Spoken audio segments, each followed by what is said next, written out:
میرے نبی پاک علیہ الصلوۃ والسلام نے جانور سے اس کے بچوں کو جدا کرنے سے منع فرمایا۔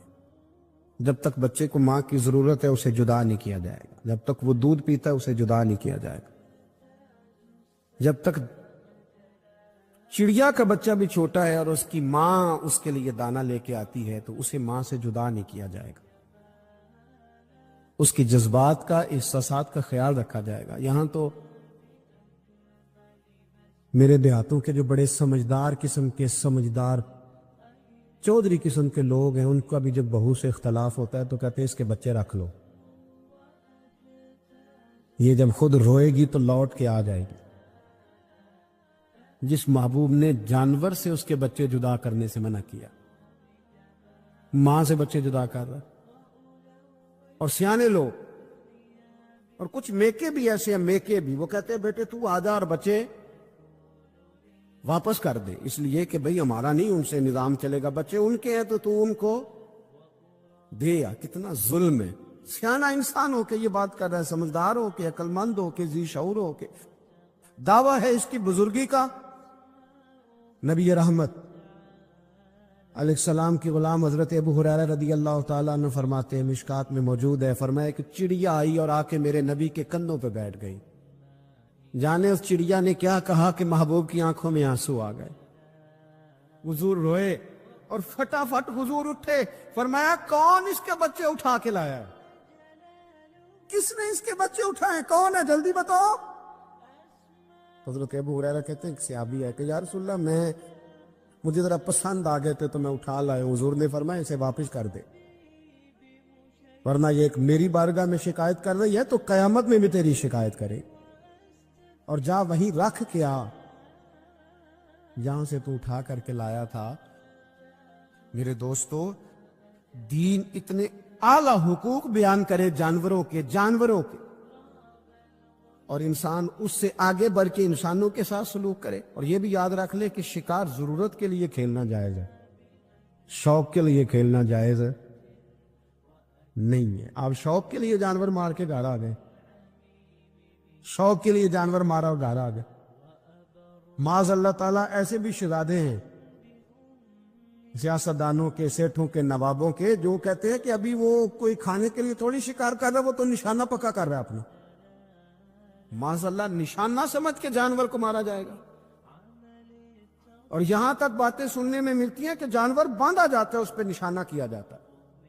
رسول پاک علیہ السلام نے لعنت فرمائی ایسے شخص پر جو بندھے جانور پر نشانہ لگاتا ہے۔ یہ ہمارے شوق ہیں، یہ بڑائی کی علامت ہے۔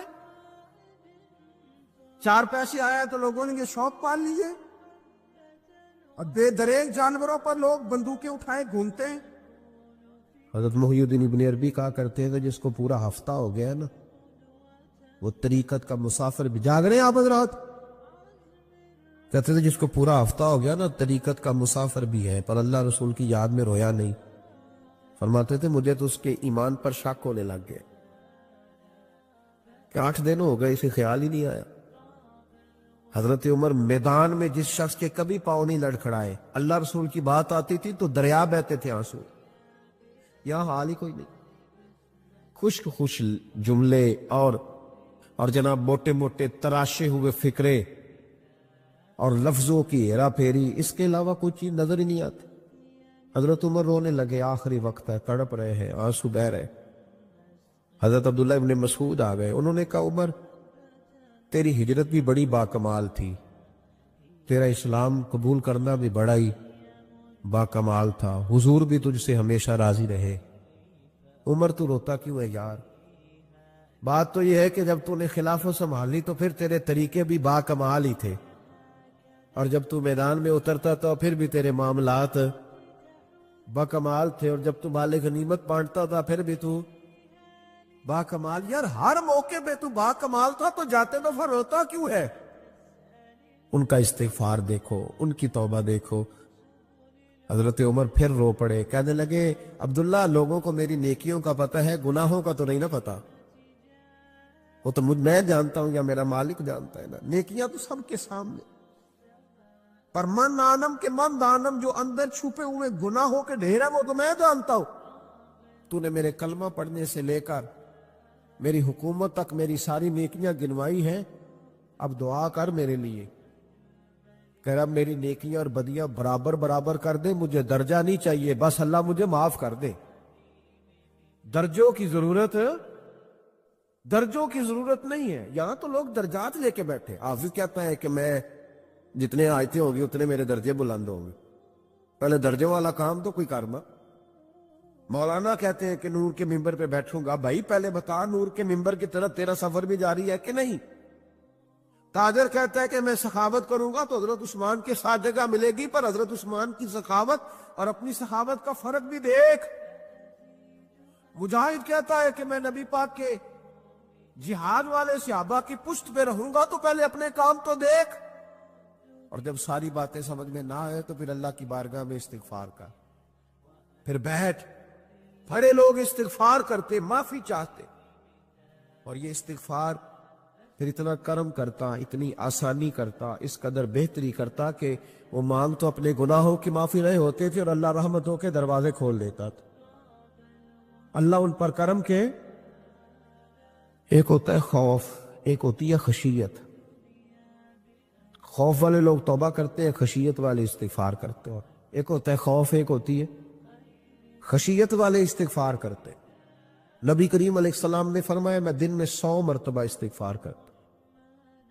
دن میں توبہ والا کہتا ہے کہ میں بھول گیا تھا، مجھے معافی مل جائے، اور خشیت والا کہتا ہے میرا یار ناراض نہ ہو جائے، وہ استغفار ہی کرتا رہتا ہے، وہ معافی مانگ۔ حضرت رومی نے مثال دی ہے، فرماتے ایک عورت تھی تو بھیک مانگا کرتی تھی۔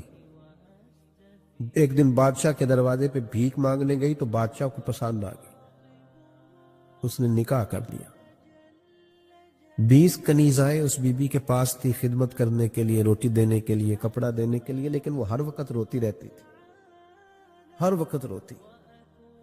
ایک سمجھدار کنیز کہنے لگی کہ ملکہ اب تیرا درجہ بہت بڑا ہے، تو ہر وقت روتی رہتی ہے، معافیاں ہی مانگتی رہتی ہے ہر وقت، کون سی ایسی نعمت ہے جو تیرے پاس نہیں؟ تو وہ کہنے لگی اس لیے تو روتی ہوں۔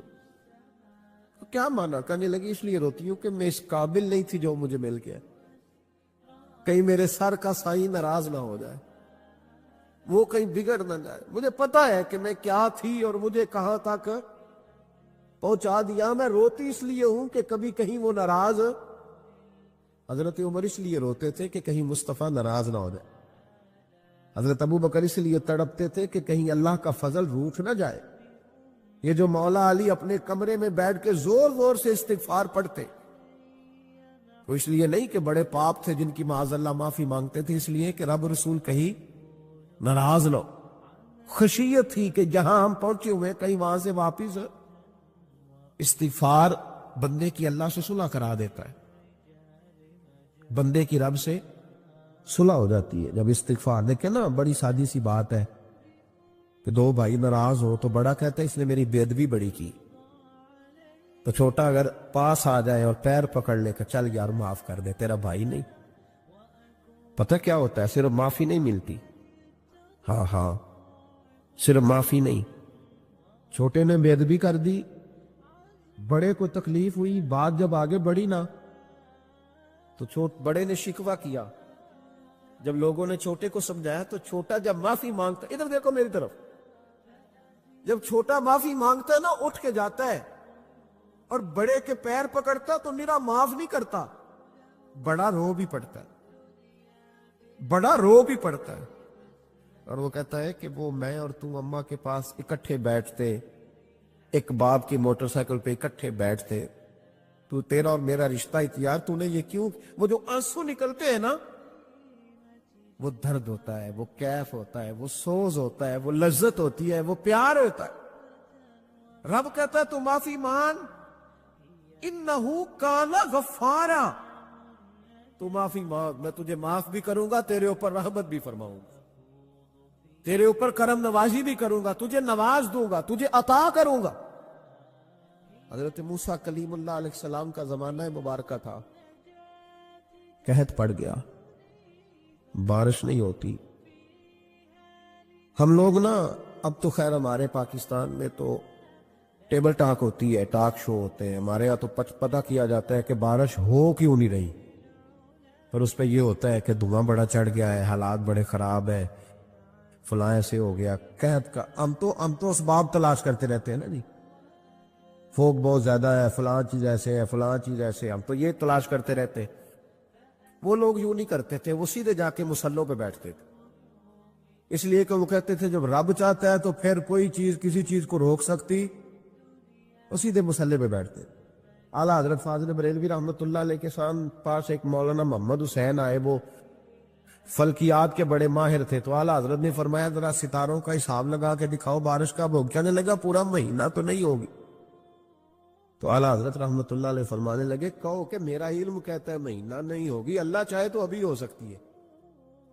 کہنے لگا جی وہ تو ٹھیک ہے پر میرا علم، وہ جیسے روز لوگوں نے پیر نیٹو شہنشاہ صاحب نہیں کھولے ہوتے کہ بارش کب آئے گی، اور اس کی طرف نہ دیکھ، مصلے پہ بیٹھ، مہربانی کر مصلے پہ بیٹھ، اللہ کی بارگاہ میں حاضر ہو، اسے معافی مانگ، اسے منا تاکہ وہ رحمت کی بارش۔ کہنے لگا جی میرا علم کہتا ہے، تو اعلیٰ حضرت فرمانے لگے پھر وہی بات، تو کہہ اللہ چاہے تو بارش ابھی، لیکن یہ جو اڑ گئے ہیں نا بیچارے، یہ اڑ ہی گئے ہیں، یہ جہاں الجھ گئے ہیں وہاں یہ لوگ الجھ گئے، اللہ ہمیں الجھنے سے محفوظ فرمائے۔ اعلیٰ حضرت اٹھے تو فرمایا ٹائم کیا ہوا ہے گھڑی پہ، کہنے لگا جی 12، تو اعلیٰ حضرت نے گھڑی گھمائی، اب کیا بج گیا، کہنے لگا 4 بج گئے، فرمانے لگے بج گئے نا 4، کہنے لگا جی آپ نے گھڑی گھما جو دی ہے، فرمانے لگے اللہ بھی جب چاہے تو ستارے گھما دیتا ہے، اللہ بھی ستارے گھما دیتا ہے بارش۔ کہنے لگا جی وہ تو ٹھیک ہے پر مہینہ نہیں ہو سکتی، اڑا ہوا بندہ اس کا کوئی علاج ہے، جو اڑ جو جائے اس کے لیے قرآن کہتا ہے وَإِذَا خَاطَبَهُمُ الْجَاهِلُونَ قَالُوا سَلَامًا، اسے سلوٹ کرو دور سے، اسے کو تو جان اور تیرا۔ کہنے لگا جی ہو نہیں سکتی پورا مہینہ، فرمانے لگے یار تو جا اپنا کام کر۔ وہ شخص کہتا ہے میں نے دروازہ کھولا اعلیٰ حضرت کا، کمرے سے باہر نکلا تو تیز بارش ہو رہی، واپس آیا تو میں نے کہا احمد رضا یہ عقیدہ کہاں سے لیا ہے، فرمایا دروازہ مصطفیٰ سے لیا ہے صلی اللہ علیہ وسلم۔ تو یاد رکھیں کہ اللہ کو منانا چاہیے، استغفار کرنا چاہیے، اس کی برکات۔ حضرت موسیٰ ساری قوم کو لے کے نکل گئے، آؤ بھائی میدان میں اللہ کی بارگاہ میں استغفار کریں اور بارش کا سوال کریں، بارش مانگے، جب باہر نکلے دیر تک دعائیں ہوتی رہیں، تو حضرت موسیٰ علیہ السلام کو رب کریم نے وحی فرمائی کہ موسیٰ آپ کی قوم میں نے ایک شخص ہے جس کو 40 سال ہو گئے نافرمانی کرتے، اس نے رب سے صلح نہیں کی۔ کتنے لوگ ہیں؟ ایک، اور 40 سال سے وہ نافرمان ہے، اس کو مجمع سے نکال دو بارش ہو جائے گی۔ اگر ایک گناہگار کی وجہ سے بارش رک جاتی ہے اور جہاں دروازے کھلے ہوئے ہوں، جہاں تنہائیاں خوفناک ہو، اور جہاں تباہی اتری ہوئی ہو، اور جہاں لوگ کروڑوں روپیہ مال ہڑپ کر گئے ہوں، اور جہاں علماء کو ہتھ کڑیاں لگا کے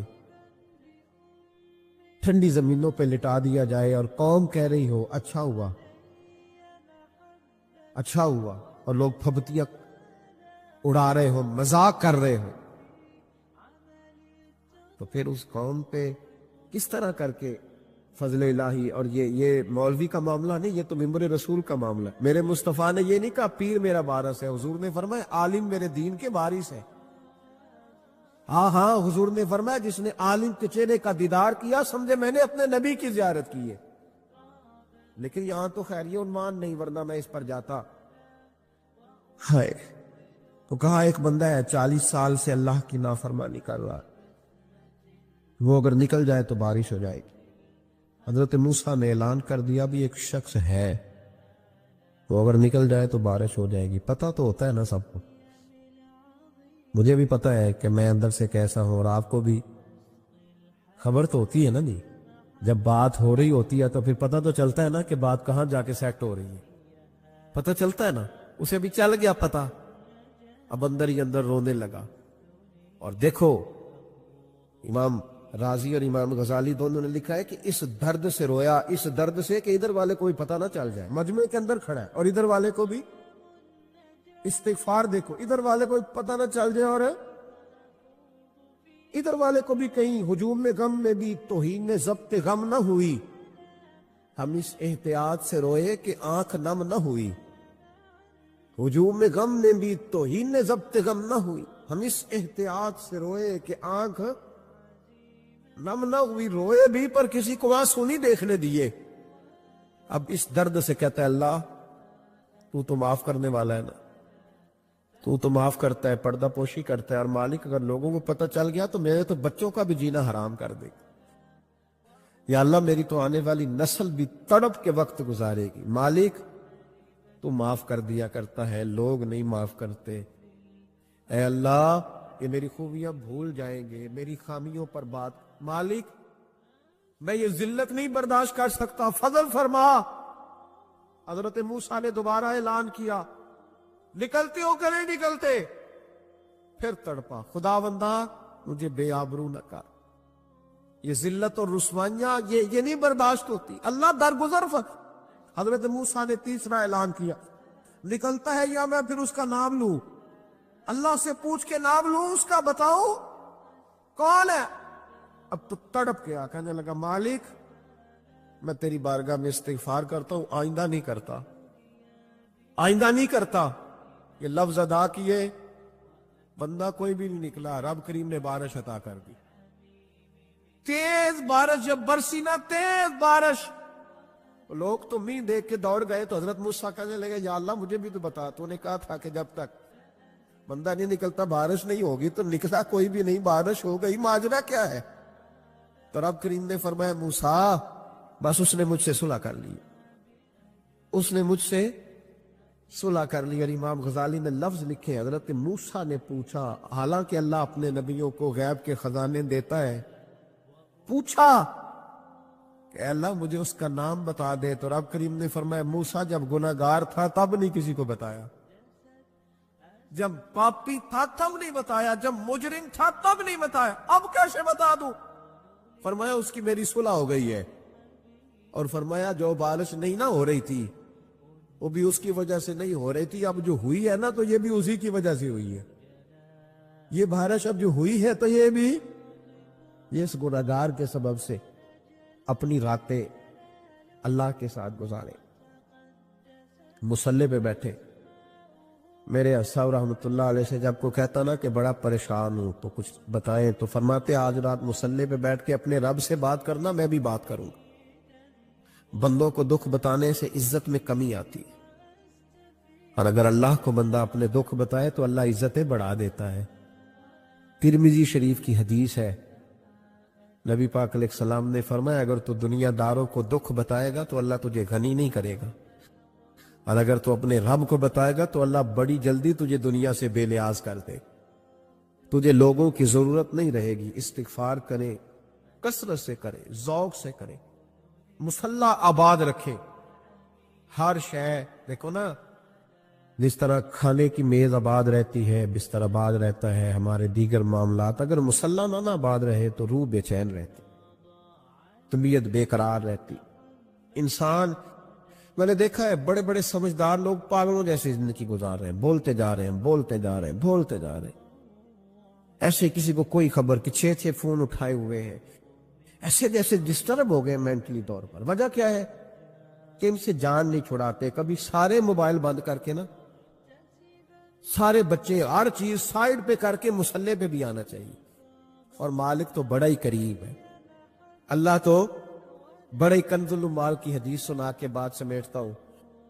نبی پاک صلی اللہ تعالی وسلم فرماتے ایک شخص تھا بنی اسرائیل میں، بڑا مالدار تھا، تو پھر اس پہ غربت آ گئی. جب غربت آئی تو رو پڑا، کہنے لگا اے اللہ میں غریب ہو گیا ہوں، میری مدد فرما، میں نے بڑی نافرمانی کی ہے تیری. مالدار جب تھا تو بڑی موج کو، یا اللہ میں نے بڑی اب نہیں کروں گا، مجھے اس غربت سے نکال. تو اللہ نے فرشتوں سے کہا کہ دے دو جو مانگتا ہے. تو فرشتے کہنے لگے یا اللہ یہ توبہ کر کے نہیں آیا، ڈر کے نہیں آیا، یہ تو الجھ گیا تب آیا ہے.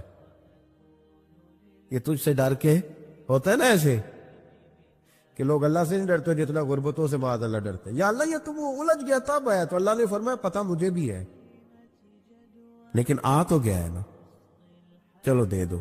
تو کہا یا اللہ اگر دے دیا تو دوبارہ نہیں آئے گا. فرمایا اس کا بھی مجھے پتا ہے, تم دے دو. اسے دے دیا. جب دولت مل گئی نا تو کہنے لگا اوہو وہ تو میں نے اس طریقہ سے ہی استعمال کیا اس لیے کامیاب ہو گیا. پھر کچھ وقت گزرا تو پھر الجھ گیا, پھر قرضے چڑھ گئے, پھر سارے علاج کر. کہنے لگا یا اللہ اب نہیں کرتا, اب معاف کر دے. 70 دفعہ توبہ کی اور 70 دفعہ توڑی. حبیب کریم فرماتے ایک دن بستر پہ تھا, آسانی تھی, 70 دفعہ فرشتوں نے کہا یا اللہ یہ جھوٹا ہے, جھوٹ بولتا ہے, یہ تو غربت آئی ہے تو تیری بارگاہ میں آیا ورنہ کبھی نہ آتا. بیمار ہوا ہے تو آیا, اس کا تو بچہ بیمار ہوا ہے تو آیا ورنہ کبھی نہ آتا. 70 دفعہ توبہ توڑی. ایک دن رات کو بستر پہ لیٹا تھا, دولتیں بھی تھی, آسانیاں بھی تھی.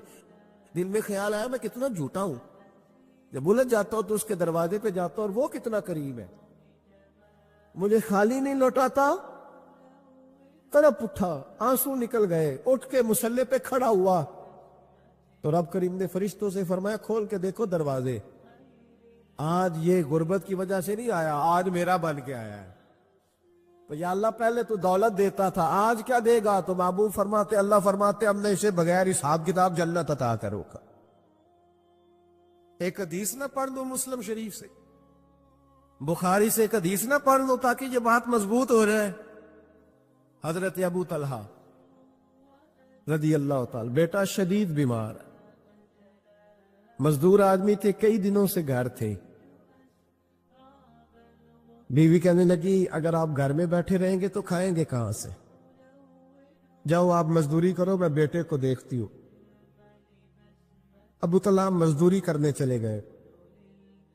شام کو آئے تو بیٹا فوت ہو چکا تھا.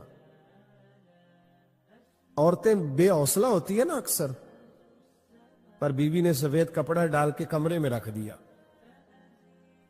بیٹا, ماں اور بیٹا ناپ تک ہے رشتہ, بیٹے میں سفید چادر ڈال کے کمرے میں رکھ دیا. حضرت ابو طلحہ انصاری آئے, بیٹے کا کیا حال ہے؟ کہنے لگی اللہ کی رحمت میں ہے. اللہ کی کیسا جملہ ہے, اللہ کی رحمت میں ہے. خامد نے کھانا کھایا, بیوی سے ملنے کو دل کیا تو ملاقات, فارغ ہو کے بیٹھے تو خاتون اٹھ کے نہ خامد کے قریب گئی, اس کا ہاتھ تھاما. کہنے لگی نبی کریم علیہ السلام کے صحابی ہو, ایک مسئلہ دریافت کرنا تھا, بتاؤ گے؟ کہ پوچھو. کہنے لگی اگر کوئی آپ کے پاس امانت رکھوائے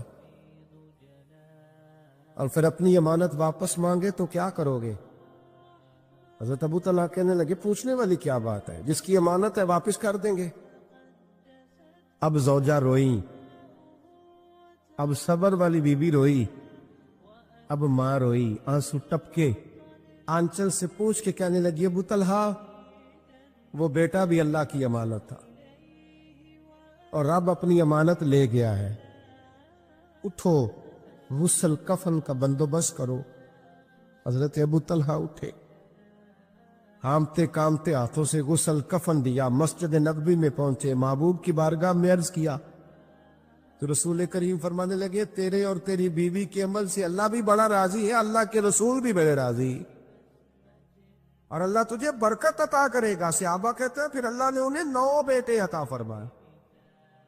پھر اللہ نے انہیں اللہ کی رضا پہ راضی رہنا سیکھو, اللہ کے قریب چلے جاؤ گے, اللہ کی رضا پہ. حضرت سفیان ثوری دعا مانگ رہے کہ یا اللہ راضی ہو جا, یا اللہ راضی ہو جا, یا اللہ راضی ہو جا, دعا مانگ رہے تھے. بی بی رابعہ بصری پردے کے پیچھے بیٹھی تھی. جب دعا لمبی ہو گئی تو کہنے لگی سفیان بس کر, کوئی اگلا لفظ بھی بول, بس کر. آپ فرمانے لگے تجھے کیا ہوا؟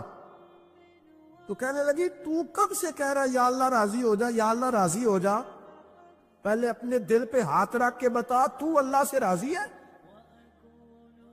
تو راضی ہے اللہ سے؟ تو روز نہیں کہتا پیسے نہیں ہے میرے پاس مجھے دے, تو روز نہیں کہتا یا اللہ فلانی چیز کوئی نہیں دے, اے اللہ فلاں کو دے دیا مجھے کیوں نہیں دیتا، معاذ اللہ، تو روز شکوے نہیں کرتا؟ فرمایا پہلے تو راضی ہو جا۔ ترمذی شریف کی حدیث ہے، میرے نبی کریم علیہ السلام نے فرمایا تم اللہ کے دیے ہوئے تھوڑے رزق پہ راضی ہو جاؤ، اللہ تمہاری تھوڑی عبادت سے راضی ہو جائے۔ دیکھیں نا امام حسین کا آخری جملہ کیا ہے میدان کربلا، آخری جملہ کیا ہے؟ میں 5000 مسجد دے کے کہتا ہوں دیا نہیں میں نے، اللہ بڑا راضی ہے مجھ سے، 5 نمازیں پوری نہیں پڑھتا۔ امام علی مقام نے نا دل، کلیجہ، جان، اولاد، ہر چیز نکال کے رکھ دی، تو آخری جملہ یہ تھا اے اللہ بتا تو حسین سے راضی ہے کہ ناراض ہے؟ اللہ تو راضی ہے کہ ناراض ہے؟ بھائی پہلی بات رحمت الہی، دوسرا اللہ کی رضا پہ، یعنی عجیب بات ہے نا، جب اللہ کروڑوں دے تو دنیا چھپاتی ہے، اور جب تھوڑا کاروبار ٹھنڈا ہو جائے تو ساری دنیا کو دنیا بتاتی ہے۔ تو جب میں تو کہہ رہا ہوں کہ میں بندہ ڈھونڈ رہا ہوں جو مجھے ملے، آ کے کہے کہ شکر کا طریقہ بتاؤ، تو مل ہی نہیں رہا۔ کو ملے جو کہے بڑی خیر ہے، ہر لحاظ سے اپنے رب سے راضی ہو، مل ہی نہیں رہی دنیا۔ تیسری بات، اگر اللہ کے قریب جانا ہے،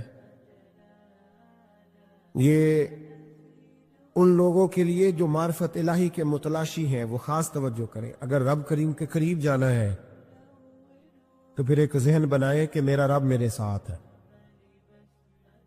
میرا رب میرے، نحن اقرب الیہ من حبل الورید۔ اور درویش کہتے ہیں جے میں تینوں اندر جانا تو پھر مقید جانا، جے میں تینوں باہر جانا تے اندر کون سمانا، اندر بھی تو تے باہر بھی تو، وچ بلا کون نمانا۔ پھر تصور کریں کہ اللہ میرے ساتھ ہے۔ حضرت جنید بغدادی رحمت اللہ علیہ کہتے ہیں میں نے اپنے مرشد سے کہا کوئی وظیفہ جو پڑھا کرو، تو فرمانے لگے جنید پڑھا کر کہ اللہ میرے ساتھ ہے اور اللہ مجھے دیکھ رہا ہے، یہ وظیفہ پڑھا کر۔ کیمرے لگا دیے ہر جگہ ہماری گورنمنٹ نے، کہتے ہیں کیمروں کی مدد سے پکڑا گیا، کیمروں کی مدد سے، مسجدوں کے دروازوں پہ کیمرے، ایئرپورٹوں پہ کیمرے، ریلوے اسٹیشن پہ کیمرے، بڑے بڑے جنرل سٹور پہ کیمرے، نیچے لکھا ہے خبردار کیمرے کی آنکھ آپ کو دیکھ رہی ہے۔ کیمرے کی آنکھ دیکھے تو لوگ گناہ نہیں کرتے، تو یہ کیوں نہیں سوچتے کہ رب ہمیں دیکھ رہا ہے؟ یہ تصور کیوں نہیں جمتا کہ رب ہمیں؟ اور اللہ فرماتے ولی من خاف مقام ربہ جنتان، جو اللہ کے سامنے کھڑے ہونے سے ڈر جائے گا نا، اللہ اسے 2 جنتیں عطا فرمائے گا۔ اللہ اسے ایک دفعہ اگر کوئی ڈر گیا اللہ کے سامنے کھڑے ہونے، کتنی دفعہ بولے تو صحیح؟ اس پر ہمارے مفسرین نے لکھا ہے کہ کبھی زندگی میں ایسا ہو کہ گناہ پر ہمارا پورا قبضہ ہو گیا ہو، گناہ پورا قابو میں آ گیا، اب کوئی روکنے والا نہیں، تو فرمایا جو اس وقت اللہ کے خوف سے ڈر جائے گا اللہ اسے 2 جنتیں عطا فرمائے گا۔ امام شافعی رحمت اللہ علیہ کے زمانے میں نا ایک بادشاہ کا اپنی بیوی سے جھگڑا ہو گیا، تو وہ بھی ملکہ تھی، کسی بادشاہ کی بیٹی تھی، شہزادی تھی، اس نے بھی سخت جملہ کہا، کہنے لگی چل دور ہٹ جہنمی، معاذ اللہ۔ اب اس نے اپنے خامد کو جہنمی کہا، تو کہا، وہ کہنے لگا اس کا خامد کہ اچھا تو مجھے جہنمی کہتی ہے، جا پھر اگر میں جنتی نہیں تو تجھے 3 طلاقیں۔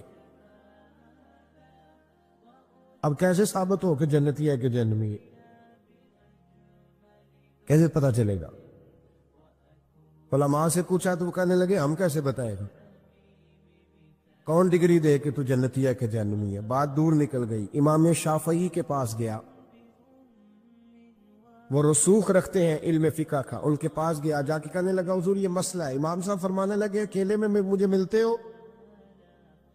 وہ اندر آیا، کچھ دیر گفتگو ہوئی تو امام صاحب فرمانے لگے لو جی یہ بندہ جنتی ہے، اس کی بیوی کو طلاق کوئی نہیں ہوئی، یہ جنتی ہے۔